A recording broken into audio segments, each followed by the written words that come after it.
How to log in Commerz Bank online banking account. Hello everyone, let's get right into the tutorial. Open your preferred browser and in the search bar search for commerzbank.de.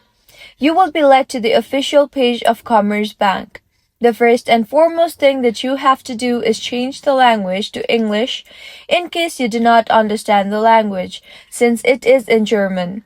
So click on English in the tab that appears on the top of your screen and change the language. On the top right corner, you will now see the option of login. Tap on that. Now enter your login credentials here.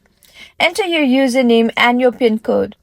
In the drop-down, click on which page you want to be redirected to and directly click on the login button.